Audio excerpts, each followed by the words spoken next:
사랑하는 교회 여러분, 안녕하십니까? 오늘은 종려 주일입니다. 다 같이 주악에 맞춰 묵도하심으로 예배를 시작하도록 하겠습니다.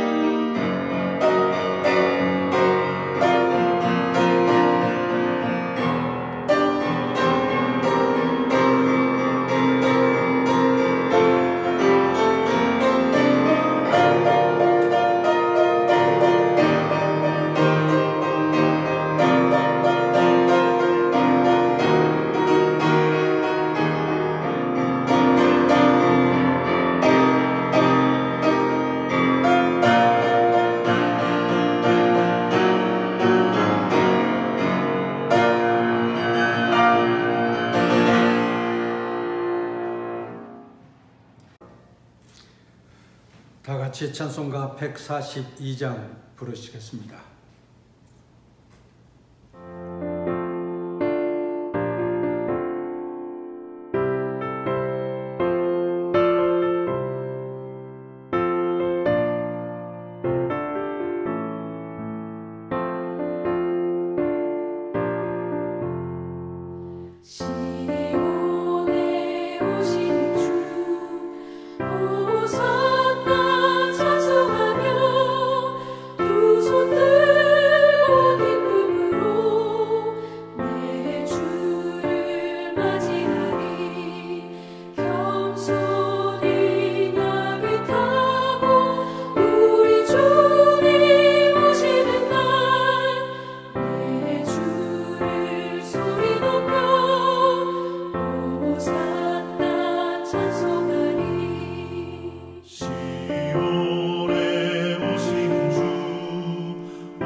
이제 죽음실 장로님께서 기도해 주시겠습니다. 사랑의 하나님, 감사를 드립니다. 주님께서 이 땅에 오시어 십자가를 거절하지 않으시고 보혈의 피로 구속하여 주신 무한하신 사랑에 감사를 드립니다. 고난주일을 맞이하여 고난의 십자가를 생각하며 마음을 다하여 영상으로 예배를 드리오니 받아 주시옵소서. 코로나19라는 재앙이 이어지면서 하루하루를 힘겹게 살고 있습니다.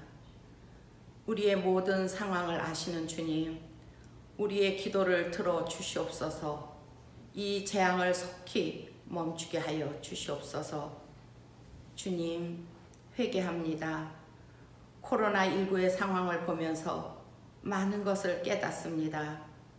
우리 사회가 얼마나 물질 위주로 변했는지, 가족과 가정생활이 얼마나 중요한지, 교회와 예배가 얼마나 중요한지, 우리가 잊고 살아온 교훈들을 일깨워 주심에 감사드립니다.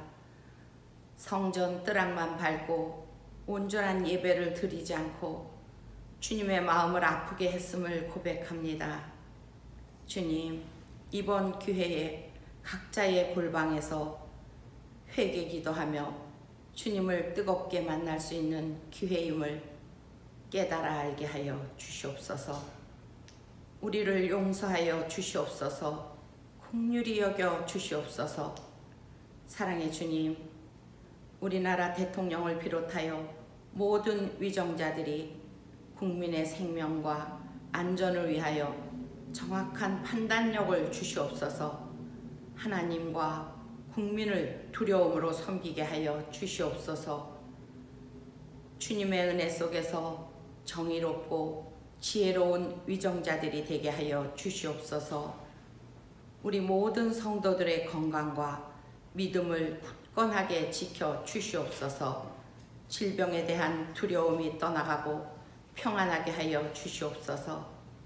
가정마다 어려움을 잘 이겨 나가게 하시고 예배에 대한 소중함을, 교회에 대한 소중함을 더욱 깨닫는 기간이 되게 하여 주시옵소서. 우리의 생각과 말과 행동을 모두 주님의 뜻에 순종하게 하여 주시옵소서. 이웃의 유익과 모두의 유익을 우선함으로 지금의 어려움을 이겨내게 하여 주시옵소서. 주님, 각 가정에서 영상으로 예배를 드리는 모든 교우들의 눈을 밝혀 주셔서 주의 보좌를 보게 하시고 우리의 귀를 열어 주님의 음성을 듣게 하시고 우리의 마음을 활짝 열어 하나님을 소망함으로 성령 충만한 삶을 살게 하여 주시옵소서. 하나님의 말씀을 선포하시는 담임 목사님을 붙들어 주시옵고 이 영상 예배를 위하여 수고하신 모든 손길들을 축복하여 주시옵소서. 속히 예배가 회복되어 온 성도가 주님 전에 나와 한자리에서 뜨겁게 찬양이 넘치고 기쁨이 넘치는 예배를 드릴 수 있게 하여 주시옵소서. 언제나 우리에게 생명을 주시는 거룩하신 예수 그리스도 이름으로 기도드립니다. 아멘.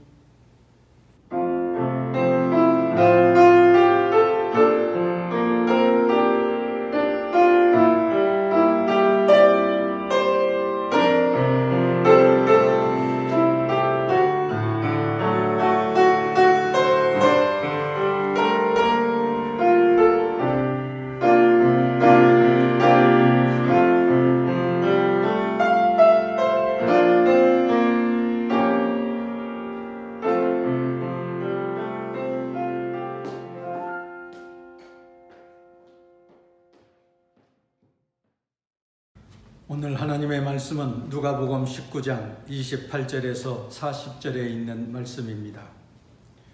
제가 봉독하겠습니다. 예수께서 이 말씀을 하시고 예루살렘을 향하여 앞서서 가시더라. 감람원이라 불리우는 산 쪽에 있는 벳바게와 베다니에 가까이 가셨을 때에 제자 중 둘을 보내시며 이르시되 너희는 맞은편 마을로 가라. 그리로 들어가면 아직 아무도 타보지 않은 나귀 새끼가 메어 있는 것을 보리니 풀어 끌고 오라. 만일 누가 너희에게 어찌하여 푸느냐 묻거든 말하기를 주가 쓰시겠다 하라 하시매 보내심을 받은 자들이 가서 그 말씀하신 대로 만난지라. 나귀 새끼를 풀 때 그 임자들이 이르되 어찌하여 나귀 새끼를 푸느냐 대답하되 주께서 쓰시겠다 하고 그것을 예수께로 끌고 와서 자기들의 겉옷을 나귀 새끼 위에 걸쳐놓고 예수를 태우니 가실 때 그들이 자기의 겉옷을 길에 펴더라. 이미 감람산 내리막길에 가까이 오심에 제자의 온 무리가 자기들이 본 바 모든 능한 일로 인하여 기뻐하며 큰 소리로 하나님을 찬양하여 이르되 찬송하리로다. 주의 이름으로 오시는 왕이요 하늘에는 평화요 가장 높은 곳에는 영광이로다 하니 무리 중 어떤 바리새인들이 말하되 선생이여 당신의 제자들을 책망하소서 하거늘 대답하여 이르시되 내가 너희에게 말하노니 만일 이 사람들이 침묵하면 돌들이 소리 지르리라 하시니라. 아멘.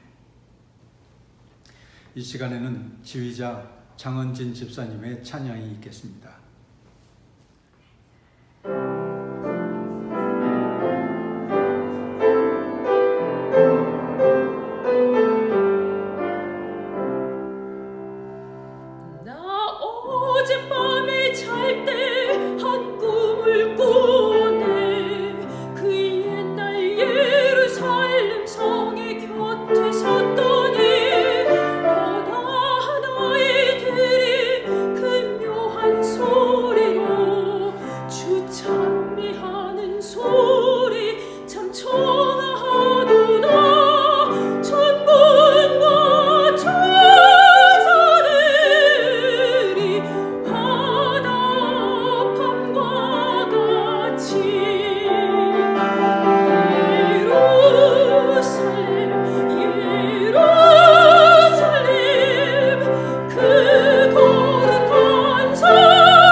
오늘은 예수님께서 하나님의 뜻에 따라 십자가를 지기 위해 예루살렘에 입성하신 종려주일입니다. 그래서 오늘을 수많은 사람들이 종려나무 가지를 흔들며 우리를 위해 십자가의 고난을 당하시고 구원하러 오시는 주님을 찬양했다 하여 종려주일이라고 부르기도 하고, 고난을 당하셨다 하여 고난주일이라고 부르기도 합니다. 예루살렘에 오시는 주님을 찬양하는 시가 있습니다. 홍한의 목사님이 쓴 시온에 오시는 주라고 하는 제목의 시입니다. 시온에 오시는 주 모실 수만 있다면 나 기쁘게 비천한 나귀새끼 되리라. 재물이 될 수 없는 부정한 짐승이 내 주를 모셨으니 얼마나 큰 영광인가. 시온에 오시는 주 맞을 수만 있다면 나 기쁘게 길에 편 옷자락이 되리라. 자주옷 고운 배도 들 곳만 못한데 내 주를 맞았으니 얼마나 큰 은혜인가. 시온에 오시는 주 높일 수만 있다면 나 기쁘게 꺾여진 종려가지 되리라. 임금의 행차 위에 흔드는 깃발로 내 주를 높였으니 얼마나 큰 기쁨인가. 시온에 오시는 주 기릴 수만 있다면 나 기쁘게 외치는 어린아이 되리라. 거리가 잠잠할 때 호산나 노래로 내 주를 기렸으니 얼마나 큰 축복인가. 3, 4조의 운율에 딱 들어맞는 정형시를 쓰신 것입니다. 종려주일에라고 하는 부제가 붙은 것처럼 예루살렘에 입성하시는 예수님을 찬양하고 있습니다. 내가 주님을 위해서라면 나귀 새끼도 되고 길에 편 옷자락도 되고 꺾여진 종려 가지도 되고 어린 아이도 되겠노라고 순수하고도 헌신적인 주님에 대한 사랑의 마음을 노래하고 있습니다. 예수님은 예루살렘에 입성하실 때 겸손하게도 나귀 새끼를 타고 가셨습니다. 그런데 그 나귀는 예수님의 것도 제자들의 것도 아니었습니다. 베다니 맞은편 마을에 있는 어떤 사람의 것이었습니다. 제자들이 예수님의 명령에 따라 거기에 가서 나귀 주인에게 주가 쓰시겠다 말씀하시자 서슴없이 그 나귀 주인은 자기 나귀를 바쳤습니다. 이것이 바로 첫 번째 종려주일을 맞이하여 가져야 할 우리의 믿음입니다. 주님께서 쓰시겠다 할 때 내어주는 것입니다. 만약 여러분이 그 나귀의 주인이라면 이때 자기 나귀를 내어드릴 수 있겠습니까? 내가 얼마나 애써서 기른 나귀인데 돈 한 푼 받지 않고 거저 쓰겠다는 것입니까? 아직 이 나귀는 새끼여서 사람이 한 번도 타본 적이 없는데 왜 이것을 가져가려고 하십니까? 다른 집에 가서 알아보시오. 얼마든지 이렇게 말할 수 있을 텐데 이 주인은 두 말도 하지 않고 주님을 위해 바쳤습니다. 주님께서 쓰시겠다 하시는데 더 이상 말할 필요가 무엇이 있겠습니까? 우리가 인생을 온전히 행복하게 사는데 가장 큰 걸림돌 중에 하나는 이기심입니다. 물론 하나님은 우리가 최고의 삶을 누리고 번성하기를 바라십니다. 우리를 위해 놀라운 은혜를 준비하고 계십니다. 그런데 이것이 지나치게 나가서 나만 잘 되고 나만 잘 살기를 바란다면 이기주의에 빠지게 됩니다. 우리가 주님의 영광을 위해 헌신하는 삶을 살면 이기주의의 함정을 피할 뿐만 아니라 상상할 수 없는 큰 기쁨을 누리며 살게 됩니다. 오늘날 많은 사람들은 자기 중심으로 살아갑니다. 오직 자신의 영광과 행복을 위해 산다고 자랑스럽게 말하기도 합니다. 다른 사람에게 전혀 관심이 없고 어려운 사람을 도울 생각도 없습니다. 오직 자신에게 무엇이 필요한지, 자신에게 무엇이 유익한지가 유일한 관심사입니다. 사실 이런 이기주의는 다른 사람뿐만 아니라 자기도 비참하게 만들고 말게 됩니다. 하나님이 주시는 큰 기쁨을 맛보고 싶습니까? 하나님이 주시는 복과 놀라운 은혜를 누리시기를 원하십니까? 그렇다고 한다면 우리는 주님의 영광을 위해서 쓰임받을 수 있어야 합니다. 이웃을 위해서도 소중한 존재가 되어야 합니다. 하나님께서는 우리를 서로 사랑하며 사는 존재로 만드셨습니다. 아담과 하와를 만드셨고 그의 자녀를 주셔서 가정을 이루게 하시고 한 민족을 이루게 하셨습니다. 그러므로 우리는 서로 도우며 살아야 합니다. 남의 꿈이 이루어지도록 도와야 자신의 꿈도 이룰 수 있습니다. 우리가 베푼 그대로 하나님이 갚아주시기 때문입니다. 다른 사람의 필요를 채워주면 하나님은 반드시 우리의 필요도 채워주십니다. 다음 주일 우리는 부활주일로 하나님 앞에 예배를 드리게 됩니다. 우리가 가장 소중하게 여기는 부활주일마저도 교우 여러분들과 함께 즐거운 마음으로 부활절 감사 예배를 드리지 못하게 되었습니다. 성찬식도 못하게 되었습니다만 받은 은혜대로 부활절 감사헌금에도 참여해 주시기를 바랍니다. 주님께서 필요로 하는 것에 유용하게 쓰일 수 있도록 하기 위함입니다. 마음속에 기도의 제목을 가지고 기도하며 봉헌할 때 주님의 은혜가 넘쳐나게 될 줄로 믿습니다. 우리가 가진 모든 것은 주님께서 우리에게 허락하신 것입니다. 우리의 재능, 시간, 물질, 생명까지도 주님께서 주신 것입니다. 주님께서 필요하실 때 쓰시기 위해 잠시 우리에게 맡겨주신 것입니다. 만약 우리가 물질을 가지고 있다면 그것은 나를 위해서만 주신 것이 아니라 그 필요에 맞는 적절한 역할과 기회를 주시기 위함임을 알아야 합니다. 오늘도 우리가 살아가는 가장 큰 이유는 이 땅에 아직 우리가 해야 할 일이 남아있기 때문입니다. 내가 가진 것을 쓰시겠다고 하실 때 언제든지 주님께서 사용하시도록 내어드리시기를 바랍니다. 이것이 우리가 살아가는 가장 큰 이유가 되기 때문입니다. 또한 그럴 때 우리는 보다 큰 하나님의 풍성한 은혜를 받아 누리게 될 줄로 믿기 때문입니다. 둘째로 우리가 종료주일에 해야 할 일은 주님을 찬양하는 일입니다. 오늘 본문 37절과 38절을 보십시오. 제자의 온 무리가 자기들이 본 바 모든 능한 일로 인하여 기뻐하며 하나님을 찬양하며 이르되 찬송하리로다. 주의 이름으로 오시는 왕이여 하늘에는 평화요 가장 높은 곳에는 영광이로다. 우리를 구원하신 주님, 우리를 위해 십자가를 지신 주님, 우리를 위해 자신의 목숨까지 아낌없이 내어놓으신 주님, 우리의 복된 삶을 위하여 길이요 진리요 생명이 되신 우리 주님을 찬양하는 것입니다. 우리는 끊임없이 기도하고 찬송하며 주님과 교제해야 합니다. 때때로 기도하고 찬송하기가 어렵다는 분들이 종종 있습니다. 기도의 필요성을 느끼면서도 막상 기도하려고 하면 말이 나오지 않아요.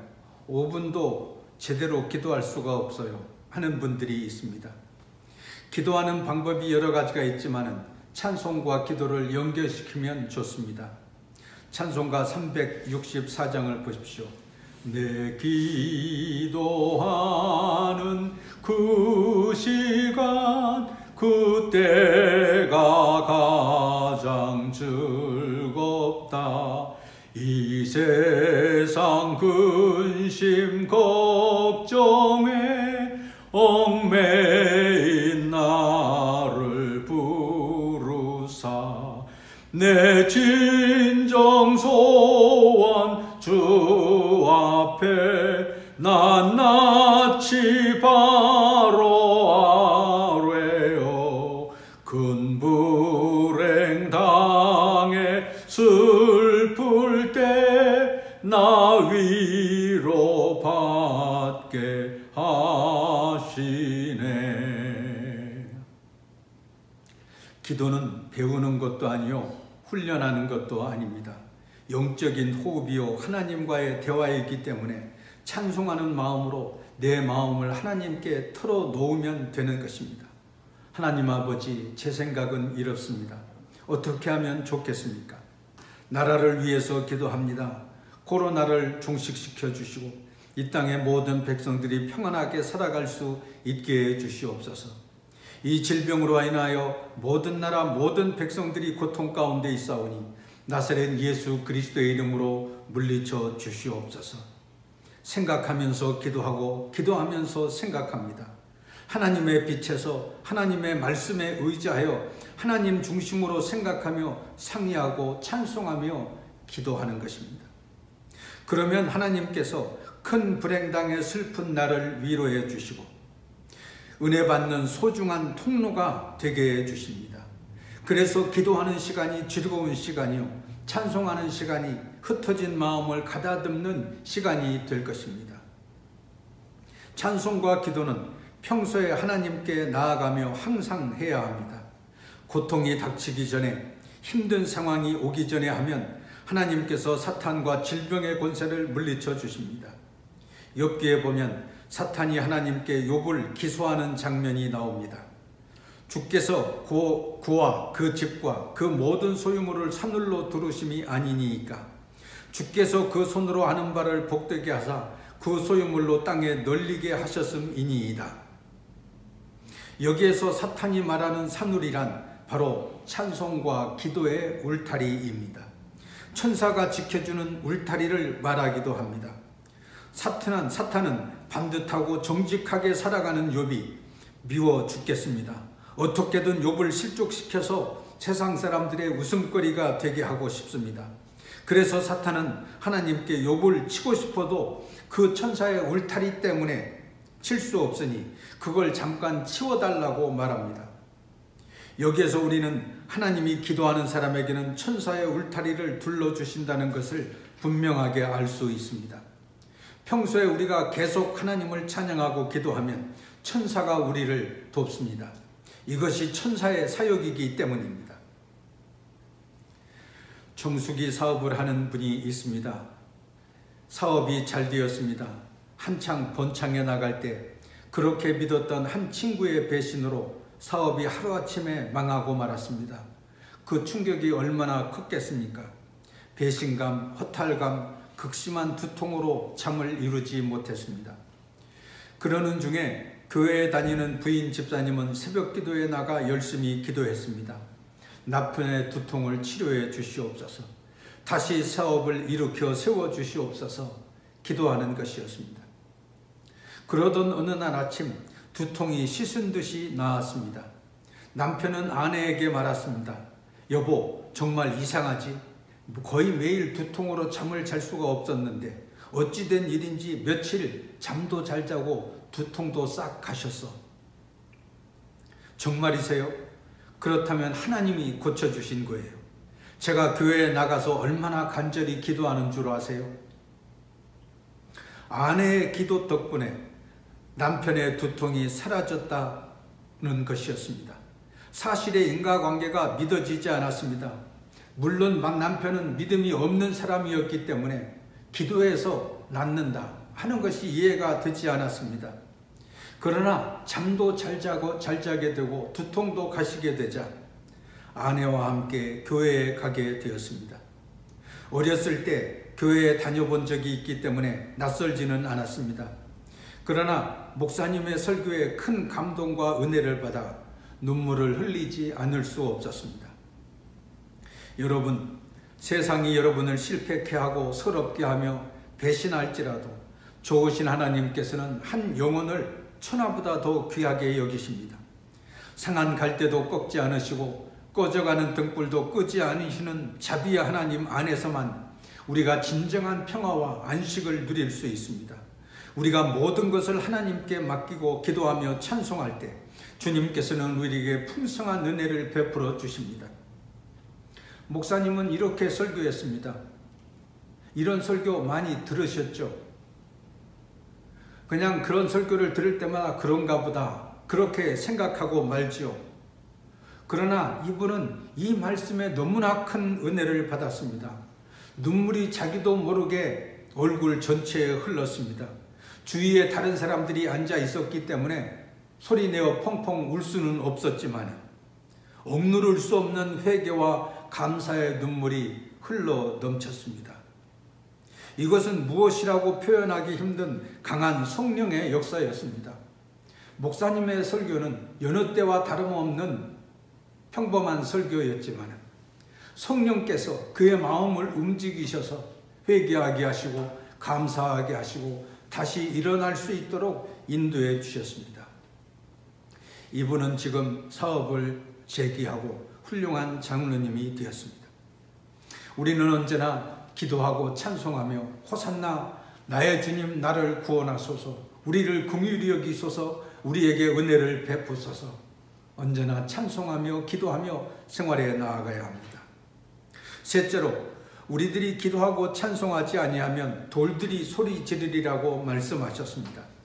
사탄은 우리가 기도하고 찬송하는 것을 그렇게 싫어합니다.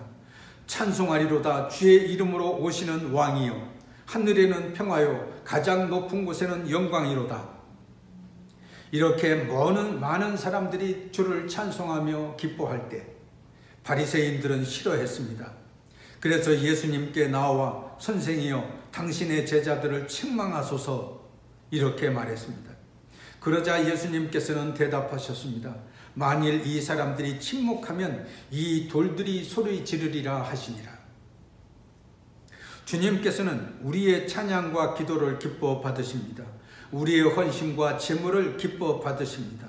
우리가 하지 않으면 주님께서는 돌들로라도 찬양하게 하신다고 말씀하셨습니다. 돌들이 어떻게 소리를 지르겠습니까? 그러나 주님께서는 거친 풍랑도 잔잔케 하시는 초자연적인 능력을 가지신 분이기 때문에 못할 것이 없습니다. 그러기에 우리는 축복의 통로가 되어야 합니다. 나만 복을 받고 나만 찬송하고 끝날 것이 아니라 나를 통해서 다른 사람이 은혜 받고 구원받고 복을 받을 수 있도록 해야 합니다. 하나님을 마음의 중심에 두지 않고 자기 자신을 중심에 두는 사람은 스스로 하나님의 복을 놓칠 뿐만 아니라 다른 사람의 복과 기쁨까지 빼앗는 사람입니다. 복의 통로가 되어야 할 우리가 만일 그 일을 소홀히 하면 남의 복을 빼앗는 것과 무엇이 다르겠습니까? 남의 실수와 잘못을 꼬집어 비판하기는 정말 쉬운 일입니다. 그러나 하나님은 우리더러 남을 세워주라고 말씀하십니다. 믿음과 승리와 복의 말을 해주는 통로가 되라고 말씀하십니다.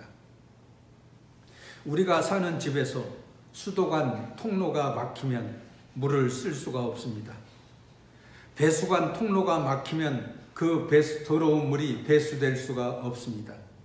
서로 연결되어 있는 통로가 잘 뚫려 있어야 하나님의 은혜도 오고 가고 복도 오고 가고 사랑도 오고 가게 되는 줄로 믿습니다. 우리가 남에게 베푸는 선행은 결국 우리에게 돌아오게 되어 있습니다. 베풀고 나누는 삶은 영적인 원칙입니다. 우리가 어려운 사람에게 아낌없이 베풀면 하나님은 우리가 어려울 때 남을 통해 도움을 받게 하십니다. 그러므로 우리는 돌들이 소리 지르기 전에 우리 주님을 찬송해야 됩니다. 호산나 주의 이름으로 오시는 이여 찬송하리로다 우리를 구원할 주님이시여 기도해야 합니다. 오늘 또 우리를 구원하시기 위해 예루살렘에 입성하신 주님을 찬양하는 여러분 다 되시기를 주의 이름으로 축원합니다. 아멘. 기도하겠습니다. 거룩하신 하나님 아버지, 독생자 예수 그리스도를 우리를 위해 보내주심을 감사합니다. 죄로 인해 죽을 수밖에 없는 저희들을 구원하시기 위해 십자가에 못 박혀 죽게 하심도 감사합니다. 아버지의 뜻을 이루기 위해 고난과 모욕과 희생과 죽음까지도 인내하신 우리 주님을 찬양합니다. 저희들이 할 수 있는 것은 찬양과 기도뿐이지만 이 구원의 기쁜 소식이 온 세상에 선포되게 하시고 아직도 믿지 않는 영혼들이 주님께로 돌아올 수 있게 해 주시옵소서. 예수 그리스도 이름으로 기도하옵나이다. 아멘. 다 같이 찬송가 143장 부르시겠습니다.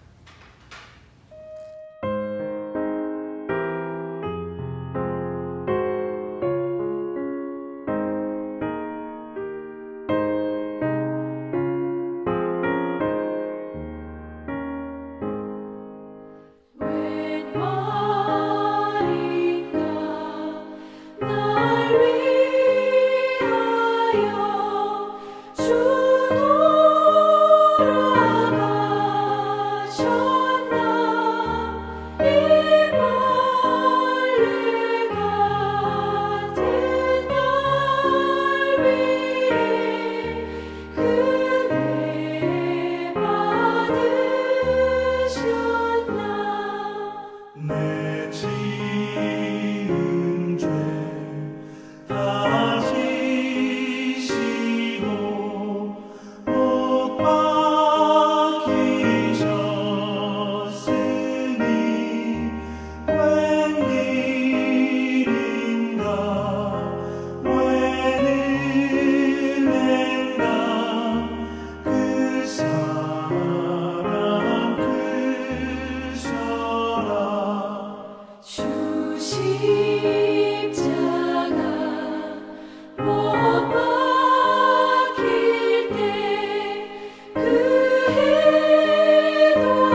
이제 교회 소식을 말씀드리겠습니다. 코로나 사태가 장기화되면서 우리가 부득이 온라인 예배를 계속하기로 당회에서 결의했습니다. 4월 5일은 종려주일, 4월 12일은 부활주일이기에 더욱 마음이 아픕니다.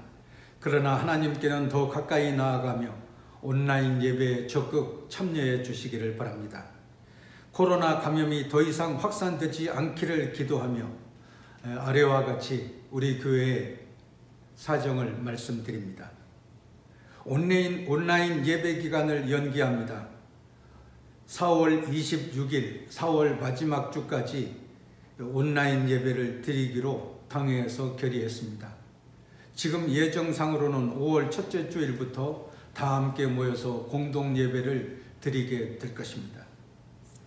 지난 3월 30일 교육부에서 발표된 초중고등학교 개학이 온라인 개학으로 대체가 되었습니다. 향후 4월 20일경 상황을 보아서 부분 등교 여부를 결정한다고 합니다. 정부 정책도 그러하고 사회적 거리 두기에도 교회도 함께 참여함이 타당하다고 판단되어서 4월 한 달 동안을 온라인 예배로 대체하기로 그렇게 했습니다. 그렇게 협력해 주시기를 바랍니다. 온라인 장기화에 따라서 교회에서 영상 예배를 실시하도록 하겠습니다. 이번 주일부터 주일 오전 9시 반, 오전 11시, 그리고 12시, 오후 예배 시간인 오후 2시에 교회에서 영상 예배를 드리게 됩니다. 꼭 교회에 나와서 예배 드리기 원하시는 성도들은 이렇게 예배에 참석하실 수 있습니다. 영상 예배를 통해서 하나님께 영광 돌릴 수 있습니다. 매 시간마다 교역자들이 예배에 참여하며 정해진 시간마다 영상 예배를 실시하게 되겠습니다. 이 영상 예배는 장소만 교회일 뿐 영상 예배로 드리는 것입니다. 같이 찬송하지는 못하고 같이 무슨 행사를 가질 수 있는 것도 아니고 같이 점심 식사를 가질 수 있는 것은 물론 아닙니다. 예배 참석하기 원하시는 분들은 꼭 마스크를 착용해 주시기를 바랍니다. 교회에 비치된 손소독도 해 주시기를 바랍니다. 교역자 권고에 따라서 예배 좌석을 지정받고 참석하시기를 바랍니다. 유증상자는 예배에 참석이 안 됩니다. 매 시간 예배당 소독도 실시하게 되겠습니다. 그렇기 때문에 이러한 점을 유념하셔서 예배에 참석하시기를 바랍니다. 다음 주일 4월 12일은 부활절 예배로 하나님께 드립니다. 예배 방식 또한 교회에서는 영상 예배를 드리게 되겠고 가정에서는 온라인 예배로 드리게 되겠습니다. 전교인 부활절 헌금에도 참여해 주시기를 바랍니다. 목사님의 신방과 기도와 상담이 필요한 분들은 전화로 요청해 주시기를 바랍니다. 하시라도 총배해 주시고 상담할 수 있도록 협력해 주시기를 바랍니다. 교인들 간의 경조사 발생할 때에는 필히 교회로 통보해 주시기를 바랍니다. 부목사님이나 시무 장로님들이나 구역장님, 신도회장, 또 각 재직회 부장, 전도부장, 친교부장 등에게 요청해 주시고 통보해 주시면 교회에서 필요한 모든 일들을 해나가도록 하겠습니다. 각 구역들과 신도에서도 온라인상의 친교를 강화해 주시기를 바랍니다. 우리가 같이 예배하지 못해서 서로 떨어져 지내고 있지만은 전화로라도 문자로라도 카톡으로라도 서로 소통하며 교인들 간의 아름다운 친교가 이루어졌으면 좋겠습니다. 마지막으로 온라인상의 헌금에도 적극 참여해 주시기를 바랍니다. 매우 어려운 시기입니다. 경제적으로 어려움을 겪고 있는 분들도 많이 있습니다만 온라인 예배가 장기화됨에 따라서 교회 고정비 지출 등에 따른 예산 부족으로 헌금 정상화가 요망됩니다. 인터넷 뱅킹이나 텔레뱅킹 그리고 계좌이체나 송금 등을 통해서 헌금할 수 있는 교인들은 11조, 주정헌금, 감사헌금 등을 정상대로 봉헌해 주시기를 바랍니다. 세부 내역은 재정부에서 추후 정리할 것입니다. 헌금액, 헌금자는 종전과 같이 온라인상으로 매주 공지할 예정입니다. 계좌번호는 SC제일은행 154-20-103926 평강교회 이렇게 송금하시면 되겠습니다. 저의 사례비는 3월분 지급 시부터 코로나 사태가 진정될 때까지 30% 반납하기로 당회에서 결의했습니다. 헌금이 정상대로 수입되지 않아서 3월 중 발생한 자금 부족액은 당회의 결의로 우선 퇴직 적립금 개정에서 차용해서 사용할 예정입니다. 우리가 당장 4월 5일부터 주님의 몸된 교회에서 함께 예배드리고 싶은 마음이 간절하지만 코로나 바이러스 확진자 발생 시 교회가 국가 및 지역사회에 덕을 끼치지 못하는 일이라 판단되어서 이렇게 영상 예배를 드리게 된 것입니다. 또 4월 한 달 동안을 온라인 예배로 연기하는 것이기 때문에 여러분들께서도 이 점을 양지해 주시고 기도함으로써 이 위기를 함께 극복해 나갈 수 있도록 적극 협력해 주시기를 바랍니다. 이상 광고의 말씀을 드렸습니다. 이제는 우리 구주 예수 그리스도의 은혜와 하나님 아버지의 크신 사랑과 성령의 감동 감화하시고 역사하시는 은혜가 오늘도 주 앞에 나와 예배드린 모든 형제 자매들과 저희들의 가정과 생업이 지금부터 영원까지 함께 계시기를 간절히 축원하옵나이다. 아멘.